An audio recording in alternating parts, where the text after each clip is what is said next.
Hello everyone, welcome back to my channel.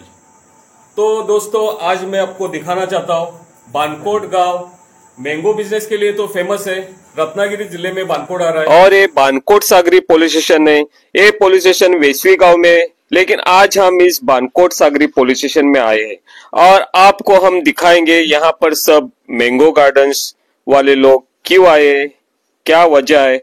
Bankot Vesvi चिपोले गांव वाले लोग यहाँ पे मीटिंग के लिए जमा हुए। तो चलिए अभी हम दिखाते हैं मीटिंग में आए हुए लोगों को और उनके कुछ प्रॉब्लम्स है वो पीएसआई साहब के साथ शेयर करेंगे मीटिंग के दौरान। तो देखिए हमारे यूट्यूब चैनल के माध्यम से। फ्रेंड्स, हमारे चैनल पे न्यू है तो हमारे चैनल को सब्सक्राइब, लाइक और शेयर जरूर करना।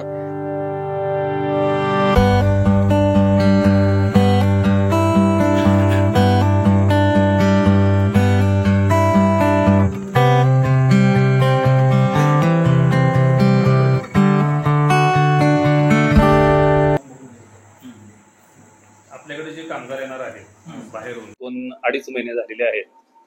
ह्या 2.5 महिन्यामध्ये मला ह्या पोलीस स्टेशनमध्ये जी माणसं मिळालेली आहेत त्यांच्याकडून जे मला शिकाय मिळालेलं आहे, कुठल्याही प्रकारचं धांदल नाही। कुठल्याही सणामध्ये, तो हिंदूंचा सण असू द्या, मुस्लिमांचा सण असू द्या किंवा कुठलाही, सर्व सण, सर्व समाज, सर्व लोक अतिशय उत्साहाने साजरे करतात। त्याच्यामुळे इथं सणाच्या बाबतीत किंवा इतर आणि गावात एकोपा, प्रत्येक गावामध्ये वेगवेगळ्या जाती धर्माचे लोक राहतात, एक प्रत्येक गावामध्ये आहेत, परंतु एवढा एकोपा आहे त्यांच्यामध्ये की प्रत्येक जण, कुणालाही काय झालं तरी प्रत्येक जण त्याच्या घरी जाऊन त्याला मदत करत असतो। हा मला इथं जो बघायला मिळालेला आहे ती खूप छान आहे। दुसरं, आज आपली जी मीटिंग आहे खास करून आंबे बागायतदार या लोकांना, म्हणजे बानकोटमध्ये जास्त आहेत, त्यांची मीटिंग आपण बोलवलेली आहे। त्याच्यामध्ये आम्हाला वरिष्ठ कार्यालयाकडून एक फॉर्म प्राप्त झालेले आहे। त्या फॉर्म मध्ये जर आपण आम्हाला सर्वांना आम्ही देणार आहोत, त्या फॉर्म मध्ये आपण सर्वांनी ती माहिती भरायची आहे। त्याच्यामध्ये आपल्याकडे जे कामगार येणार आहेत, नेपाळी असतील, परप्रांतीय असतील किंवा रायगड जिल्ह्यातले आदिवासी, ह्या लोकांची माहिती पूर्णपणे त्या फॉर्म मध्ये फिलअप करायची आहे।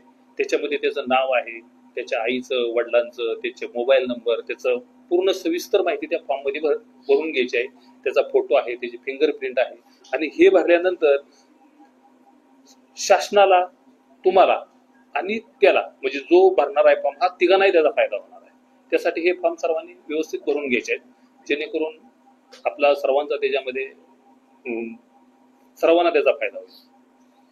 आणि आज आम्ही बोलवल्यानंतर अगदी एका फोनवर तुम्ही एवढे सगळं जमलात, मला म्हणजे अनपेक्षित गोष्ट होती की माझा अंदाज होता की 20-25 लोक येतील, पण आज जवळजवळ 30-35 लोक जमा झाला तुम्ही। खरंच म्हणजे एका ह्याच्यामध्ये एवढी लोक येतात, ही खूप आनंदाची गोष्ट आहे आणि आमच्यासाठी काम करण्यासाठी खूप मोलाची आणि सहकार्याची गोष्ट आहे। आपणास कुठलाही प्रॉब्लेम असेल, काही असेल, आम्हाला कधीही फोन करा, रात्र बघू नका, दिवस बघू नका, आम्ही तुमच्यासाठी कायम तत्पर राहणार आहोत। कुठलीही घटना घडली आम्हाला तुम्ही कळवा, तुम्हाला 100% आमच्याकडून मदत मिळणार। थैंक यू साहब, थैंक यू वेरी मच।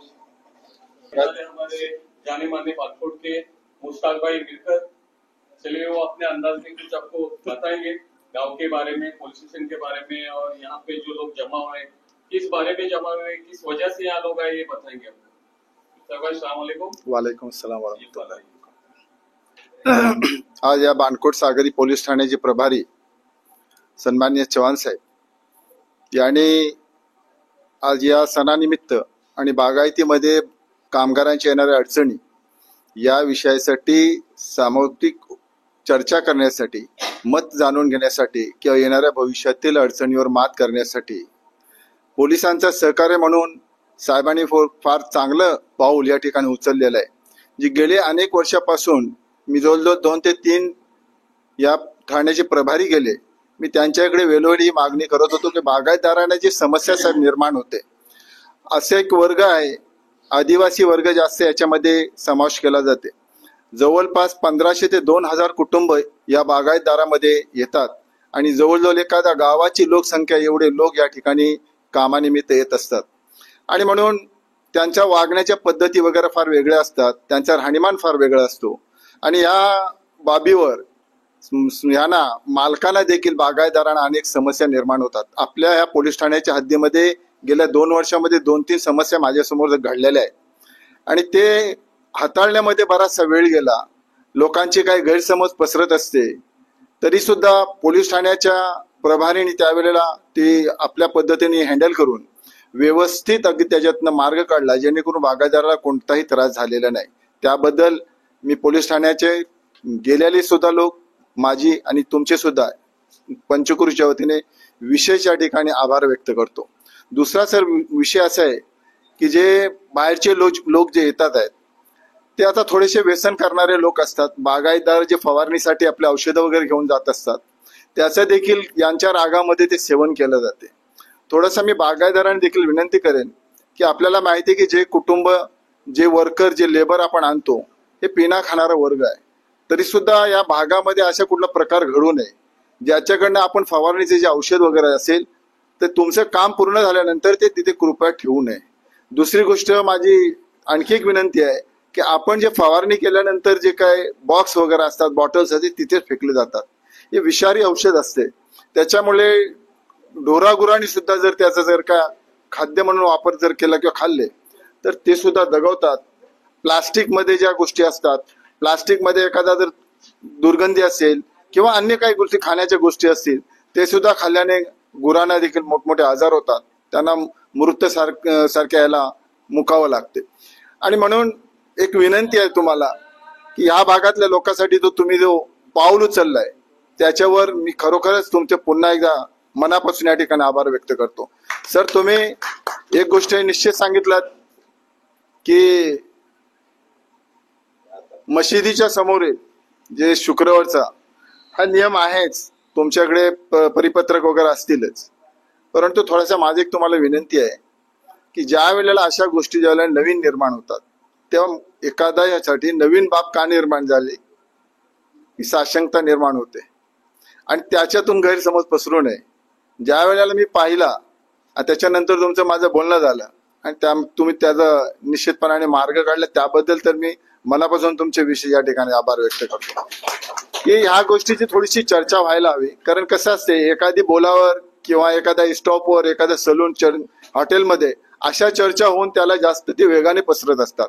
एखादी चांगली गोष्ट असेल ती पसरत नसते, परंतु वाईट गोष्टी हे द्रुत गतीने त्याचं फैलाव होते आणि त्याच्यावरून प्रतिक्रिया येत असतात. तसंच आज मी समीरला विनंती करेन की समीर, या भागामध्ये आपण चॅनल तुम्ही सुरू केलात, आनंदाची गोष्ट आहे. आम्हालाही त्याचा सार्थ अभिमान आहे की आपल्या भागातल्या लोकांनी आपल्या भागाच्या चांगल्या बातम्या त्या ठिकाणी रिलीज व्हायला हव्या, जेणेकरून लोकमत आपल्याबद्दलचं काय असावं. जसं साहेबांनी आता सांगितलं की या भागामध्ये एक छोट्याशा फोनवर सुद्धा लोक एवढे संख्येने जमतात आणि त्याच्यामध्ये कुठल्याही प्रकारचा भेदभाव साहेबांनी आपल्यामध्ये पाहिला नाही. हा विशेष ते जे गुण आपल्या समाजामधले काय आहेत ते देखील आपण या ठिकाणी आपण विषद केलात. माझी एवढी विनंती आहे की ज्या वेळेला अशा कुठल्याही घटना घडतील किंवा काही प्रकरण होत असेल तर त्याची पूर्व आपण चर्चा आपल्या काही लोकांमध्ये व्हायला हवी. आणि आपल्या पोलीस ठाण्यामध्ये देखील साहेब महात्मा गांधी तंटामुक्त गाव मोहिमेची सुद्धा समिती आपण स्थापन करू शकतो, जेणेकरून कुठल्याही छोट्या मोठ्या गोष्टी असतील तर त्या लोकांना घेऊन आपल्याला त्याचा मार्ग काढता येते. तर लेबरच्या संदर्भात आता आमच्या इकडे सुद्धा माझ्या तलावावर एक नेपाळी लेबर आहे, बाकी काय वेस्ट बंगालचे लोक आहेत, त्यांना सुद्धा तो एक फॉर्म भरून आपण त्यांना जर का एक बाबा त्यांना पत्र सुद्धा जर देत असेल की बाबा या हद्दीमधले अमुकाचे लेबर आहेत तर ते मला वाटते अधिक सोयीस्कर होईल. तर या सगळ्या बाबीमध्ये तुमचा आम्हाला नेहमीच सहकार्य लाभलंय, याच्या पूर्वीचे लोक गेले त्यांचाही सहकार्य लाभलंय. मी या पंचक्रोशीच्या सगळ्या वतीने तुमचा मनापासून कौतुक करतो आणि समीरला पुन्हा विनंती करतो की आपण हे कॅमेरा करत असताना की हे युट्यूब चॅनल चालवत असताना अशा कुठल्या बाबी चर्चा केल्याखेरीज ज्या चर्चा केल्याखेरीज त्याचा मूळ काय आहे ते ओळखल्याशिवाय आपण डायरेक्ट कुठल्याही गोष्टी आपण युट्यूबवर ते प्रसारित करू नये. त्याचे दुष्परिणाम जेवढे आपण चांगल्यासाठी करतो ते त्याचे वाईट परिणामाला देखील तेवढेच लोक जबाबदार असतात. आज आपण जेवढा फास्ट मीडिया बघतोय तर तेवढे फास्ट त्याचे रिएक्शन सुद्धा आहेत. ज्यावेळेला आपण बोलतोय एखादा पुरावा नसलेल्या गोष्टी आपण ज्यावेळेला कोणाच्या समोर सांगू आणि त्याचा जर पुरावा जर तुमच्याकडे उपलब्ध नसेल तर त्यावेळेला तुम्ही सुद्धा त्या गुन्हेगारीच्या लिस्टमध्ये येता. याची थोडीशी प्रत्येक युट्यूबर जे असतील त्यांनी जाणीव ठेवायला हवी, जेणेकरून आपल्या समाजामध्ये आपल्या प्रभागामध्ये अशा कुठल्याही वावऱ्या किंवा अफवा पसरू नये, ज्याच्यापासून आपण आपलं ठिकाण संरक्षित राहील, सामाजिक सलोखा कायम अबाधित राहील. एवढंच बोलतो आणि पुनश्च तुमच्या सगळ्यांचे आभार व्यक्त करतो. साहेब, तुम्ही खूप वेळ दिलात, तुम्ही चांगलं मार्गदर्शन केलात, चांगलं मार्ग लोकांना सुचवलात, त्याबद्दल पुन्हा तुमच्या सगळ्यांचे विषय या ठिकाणी आभार व्यक्त करतो आणि रजा घेतो. धन्यवाद.